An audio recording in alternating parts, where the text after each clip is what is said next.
This is the Dive Into Discovery podcast, where curiosity meets insight, and every conversation uncovers a new layer of understanding.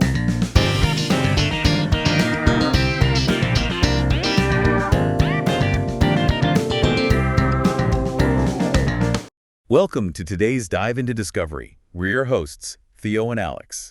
And today, we're taking a fascinating plunge into the world of women in ancient civilizations. It's really remarkable how much our understanding of the past is changing.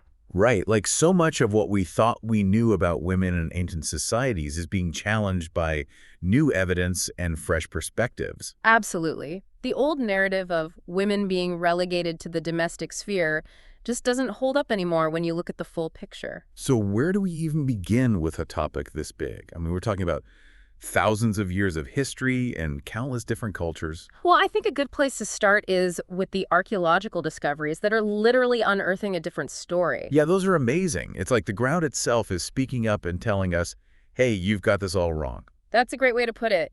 And what's really exciting is how new technology like DNA analysis is helping us unlock these hidden truths.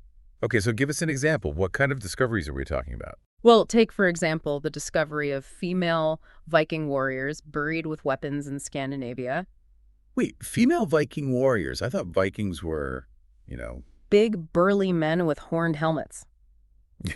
Yeah, pretty much. Well, it turns out that image is a bit of a Hollywood fabrication. The reality of Viking society was much more complex, and women were definitely not just sitting on the sidelines. So those warrior burials, what do they tell us about the roles of women in Viking society? They suggest that women were active participants in warfare, which challenges the traditional view of Viking society as hypermasculine. That's incredible. And it makes you wonder how many other assumptions we've made about the past that might be completely off base. Precisely. It's a reminder to always be questioning, always be digging deeper. And this isn't just limited to the Vikings, right? We're seeing similar evidence challenging those traditional narratives in other ancient cultures as well. Oh, absolutely. I mean, think about ancient Mesopotamia, for example. Exactly. When you look at Mesopotamia, you find women with surprisingly modern rights for their time. Modern in what way? They could own property, engage in business ventures, and even serve as priestesses. Wow. That's a far cry from the stereotypical image of women being confined to the home. Did they have any limitations on what kind of businesses they could run or what kind of property they could own? Right. So there were definitely nuances to their rights and freedoms. Of course, it's never that simple. Yeah, it's history. Right. It's always complicated. So while Mesopotamian women could inherit and manage property, their control was often contingent upon their marital status or the consent of male relatives. So it wasn't complete autonomy. No, not by any means, but it does challenge the notion that women were entirely powerless in those societies. So it seems like power and influence took many forms, even within systems that we might consider patriarchal. Exactly. And speaking of powerful women, we can't forget someone like Queen Hatshepsut of Egypt. She's an iconic example of female leadership in the ancient world. But, her reign wasn't without its challenges. Well, yeah, I can imagine that being a female pharaoh in ancient Egypt probably came with his fair share of obstacles. How did she manage to rule for over 2 decades? It's fascinating to consider how she navigated those challenges and held on to power for so long. For instance, she often had herself depicted in male attire and with a false beard in official portraits. Wow, that's really interesting. It shows the lengths she had to go to in order to be accepted as the legitimate ruler. Exactly. And her story is just one powerful reminder that women have always held positions of authority, even if those stories haven't always been front and center in our understanding of history. And it makes you wonder how many other stories are out there just waiting to be unearthed. Oh, countless, I'm sure. And it's not just about individual women achieving great things. It's also about entire societies where women wielded significant influence. Like the Iroquois, right, with their matrilineal society. Yes. The Iroquois are such a great example of a society where women held key positions in decision-making councils. Their system was quite different from the patriarchal structures we often associate with ancient civilizations. Can you explain a little bit more about how a matrilineal society works? In a matrilineal society, lineage and inheritance are traced through the mother's line. So instead of the father's side. Exactly. And that often grants women a greater degree of social and political power. So we're talking about real political power shaping the course of their communities. Absolutely. And while the Iroquois are a particularly striking example, they certainly weren't alone, right? there were other cultures where women held sway in political and social spheres. Oh, definitely. Even in societies that we typically associate with warrior cultures, we see evidence of women taking on roles that might surprise us. Okay, like who are we talking about? Give us an example. Well, consider the legendary Oh, Amazons. wait, the Amazon, like the warrior women from Greek mythology? Yes, them. Now, while the myths themselves might be embellished, there's actually archaeological evidence that suggests that Scythian women were indeed warriors. No way. So those stories weren't just made up. Well, there's probably some truth behind those legends. The Scythians were a nomadic people who lived in the steppes of Eurasia, and their women were known for their skill in horseback riding and archery. So the idea of a woman warrior wasn't just a fantasy. It has roots in historical reality. Exactly, and it all points to the fact that women's roles in ancient life were far more multifaceted than we might have previously imagined. Okay, so we've got women as warriors, we've got women as political leaders. What about intellectual contributions? Did women have a voice in the intellectual and artistic life of ancient societies? Oh, absolutely. I mean, one figure who really stands out is Enheduanna. Who was Enheduanna? She was a Sumerian high priestess who lived around 2300 BCE. Wow, that's a long time ago. It is. And she's considered the world's first named author. We actually have her writings, which is incredible. So what did she write about? Well, her writings are primarily hymns and poems dedicated to the goddess Inanna. They're incredible windows into the religious and spiritual beliefs of the Sumerians. And the fact that they were written by a woman, that adds another layer of depth to our understanding of that time period, doesn't it? Absolutely. It demonstrates the depth of women's involvement in religious and literary spheres. And, her work also offers a glimpse into the mind of a woman navigating a patriarchal society while holding a position of significant religious authority. It makes you wonder how many other women throughout history made similar contributions that we'll never know about because their work wasn't preserved or wasn't given the same recognition as the work of their male counterparts. It's a really important point. The historical record is often incomplete, and it tends to favor the perspectives of those in power who are predominantly men. Right, so we have to be careful not to assume that what we see in the historical record is the whole story. Exactly. And it wasn't just in the realm of religion or literature. Women were also active participants in the economic life of their societies. Oh, like in what ways? Well, think about the Minoan and Mycenaean cultures, for example. Those were the civilizations that flourished in ancient Greece. That's right. And there's evidence suggesting that women were heavily involved in trade and craft production in those cultures. Interesting. So they weren't just managing households. They were contributing significantly to the economic vitality of those civilizations. Yes, precisely. And their contributions were varied. They were involved in textile production, pottery making, metalworking, and even managing businesses. So it sounds like we're seeing women engaged in a wide spectrum of activities, from the arts and literature to commerce and politics. The evidence is really starting to paint a very different picture than what we might have been taught in school. It really is. And that's what makes studying the past so fascinating. There's always something new to discover. But I imagine that women's experiences varied greatly, depending on the specific time and place they lived. Oh, absolutely.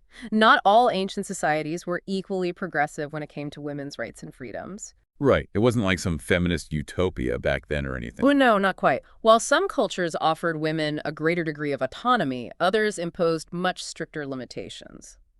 So can you give us some examples of that contrast? Like where did women have more freedom and where did they face more restrictions? Certainly. In ancient Rome, for instance, women had limited legal rights. Okay, so not exactly a bastion of gender equality. No, but they could inherit wealth and even influence politics through their family connections. Ah, so even within those limitations, they found ways to exert their influence. Exactly. It's a reminder that human ingenuity and the desire for power can find a way, even in the face of societal constraints. That's true. But in contrast to Roman women, women in ancient Athens faced much stricter restrictions. Oh, right. Athens, the birthplace of democracy, wasn't exactly a paradise for women. No, not really. Athenian women were largely excluded from political life, and they had very limited legal rights. So what were their primary roles in Athenian society? They were primarily expected to manage the household and raise children. It's fascinating how those societal norms shape the lives of women in such different ways. It really highlights the complexity of the issue, doesn't it? And just when you think you've grasped the complexities of one society, you come across something that completely challenges your assumptions. Oh, I like where this is going. Give us an example. Well, consider the Vedic texts of ancient India. Okay, those are the sacred texts of Hinduism, right? Exactly. And they mention these female sages called rishikas. Rishikas, what did they do? They were women who dedicated their lives to spiritual practice and scholarship, and they played really important roles in those traditions. So even in a society known for its strict social hierarchies, women found ways to make their mark in the realm of knowledge and spirituality. Precisely. It's a reminder that we should never underestimate the human capacity for resilience and innovation, even in the face of seemingly insurmountable obstacles. And then you have the Etruscans. Who are the Etruscans again? They were a civilization that flourished in ancient Italy before the rise of Rome. And their women, compared to their Greek and Roman counterparts, enjoyed a greater degree of freedom. Interesting. So what were Etruscan women allowed to do that their Greek and Roman counterparts were not? Well, for one, they actively participated in public life. They attended banquets, sporting events, and even religious ceremonies alongside men. Wow, that's a stark contrast to the seclusion that women experienced in other cultures. It is, and it just goes to show that there was no single model for women's roles in ancient societies. It was all very much dependent on the specific cultural context. It's like a constant reminder that we shouldn't make sweeping generalizations about entire civilizations when it comes to women's roles and experiences. You've hit the nail on the head. The more we dig, the more we realize how much variety there was in the ancient world and how much we still have to learn. And those surprises often involve women who defied expectations and left their mark on history. Absolutely. Take Queen Boudica of the Celtic tribes, for example. Oh, yeah. She led a rebellion against the Romans, didn't she? She did. She was a fierce warrior queen who united the Celtic tribes against Roman rule in Britain. Talk about a woman who wasn't afraid to challenge authority. Exactly. Or Queen Amina of Zazzau, a powerful ruler in what is now Nigeria. What did she do? She commanded armies and expanded her kingdom's territory. She was a brilliant military strategist and a shrewd politician who left a lasting legacy. These women were true trailblazers, challenging the very notion of what it meant to be a woman in their time. They were. And they weren't alone. Even in legal codes, we see hints of women's autonomy in some cultures. Oh, like where? Well, the Hittite legal texts, for instance, granted women rights to divorce and property, which is quite remarkable for the ancient world. So again, we're seeing a pattern of women wielding power and influence across different continents and cultures. It's undeniable. And the more we learn, the more we realize how much women contributed to the development of human civilization. It's almost like we're piecing together a giant hidden tapestry, and with each new discovery, we get a clearer picture of the vital role that women played throughout history. I love that analogy, and it's a tapestry that's far richer and more vibrant than we ever imagined. So let's keep exploring this tapestry together, because I have a feeling there are many more amazing stories waiting to be discovered. I completely agree. We've only just scratched the surface. It's not always about those big stories of, emperors and battles and stuff. Right. It's easy to get caught up in those grand narratives. But the everyday lives of women, like their work, their struggles, how they survived, all that is super important too. I mean, their ingenuity, their resilience, that's all part of the story. Absolutely. And it tells us a lot about how these societies actually functioned. Like, for instance, think about agriculture. Okay, yeah. Early agriculture, that's a huge one. Women played a crucial role, developing farming techniques, managing the crops, keeping everyone fed. It's easy to overlook that, but it was essential. Those societies wouldn't have survived without it. Exactly. And don't forget about the cultural side of things, too. Preserving languages, traditions, passing that knowledge down. Oh, absolutely. Women were often the storytellers, the keepers of history. Right, and it's through those stories, through their voices, that we can connect with the past. Makes you realize how much we owe to those women. Their impact is everywhere, even if it's not always in the history books. And as we dig deeper, we find stuff that challenges our assumptions even more. Like what? Give me an example. Okay, so recent discoveries, skeletons from the Bronze Age in Eastern Europe, Okay. they show that women were fighting too, like in combat roles. So not just the Amazons. Right. It wasn't just a myth. In many cultures, women were warriors, defending themselves, defending their communities. Wow, that's pretty badass. It's inspiring to think about, the strength they must have had. It is. And speaking of breaking boundaries, we can't forget about religion. Oh, right. Women in religious roles. It wasn't all just men. Spirituality and religion, those weren't male-only domains.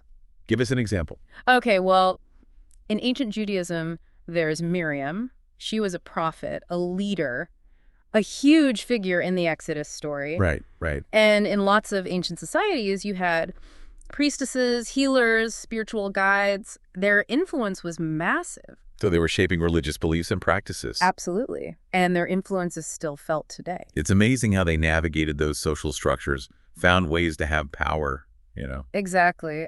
Power takes many forms. It's not always about armies and politics. Right, right. Sometimes it's about beliefs, about healing, about preserving traditions. Speaking of male-dominated areas, Yeah. trade, that was a big one too. Oh, interesting. We're finding more and more evidence that women were key players in those trade networks. Oh, exchanging goods, traveling. Yeah, sharing ideas across huge distances. That's kind of cool. Yeah. These women, like entrepreneurs and adventurers, helping their societies thrive. Right. And they were producing stuff too, not just the everyday things, but luxury goods, Oh, like what?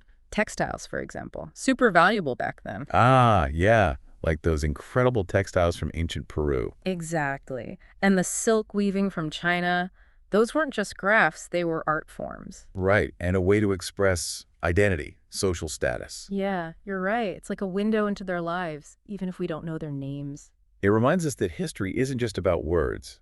It's about the things people made, the things they left behind. So as we wrap up this part, Yeah. what are the big takeaways here? Well, I guess for me, it's realizing how diverse the roles of women were. It wasn't just one thing. Right. Warriors, priestesses, rulers, artists, businesswomen. So much more than just staying at home. And those gender roles, more fluid than we might think. It's also pretty inspiring to see how they found ways to have influence, even with all the limitations. Totally. Their stories show just how resilient people can be and how creative. It's all about the human spirit, right? Couldn't agree more. And it really makes you think differently about history.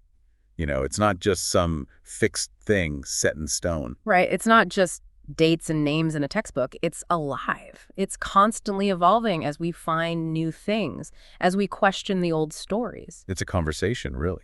Exactly. And that's what we're doing here today. We're diving into this conversation about women in the ancient world, challenging those old assumptions. Uncovering their stories. And realizing just how much they contributed to building the world we live in. So where do we go from here? How do we keep this conversation going, make sure these women's stories are told? Well, I think the key is to stay curious. Keep asking questions. Don't just accept the old narratives. Right. Dig deeper, find new sources, be open to new interpretations. So look beyond the usual suspects, not just kings and emperors. Exactly. It's about the everyday lives of women, too. Their struggles, their achievements, how they shape their societies. And it's about using all the tools we have. Archaeology, DNA analysis, studying ancient languages and texts. All of that helps us see the past in a new light. It's like we're all working together to solve this giant puzzle. Yeah, a historical puzzle. And every new piece we find adds to the picture. It's a collaborative effort. Not just academics, but all of us who are interested in understanding the past. So as we wrap up today's dive, what's the one big takeaway you hope our listeners will remember? I hope they remember the incredible impact of women in history, their resilience, their creativity, their contributions to every aspect of human civilization. It's about recognizing their agency. Right. They weren't just passive bystanders, they were shaping the world around them. Absolutely. And their stories deserve to be told, celebrated. Their legacy is something we all share. And as we continue to explore the past, we should always remember that there's more to discover. More surprises waiting to be unearthed. I'm sure of it. We've only just scratched the surface. There are so many more stories out there. Well, on that note, I think it's time to wrap up our deep dive into the world of women in ancient civilizations. It's been an incredible journey. It has. I'm so glad we had this conversation. Thank you so much for joining us today. And to everyone listening, we hope you'll keep exploring the past with us as we uncover more hidden truths and celebrate the amazing achievements of women throughout history. What did you think of this week's episode? We'd love to hear your thoughts in the comments. Don't forget to join us next time as we dive even deeper. And as always, stay curious, because you never know what discoveries are just around the corner.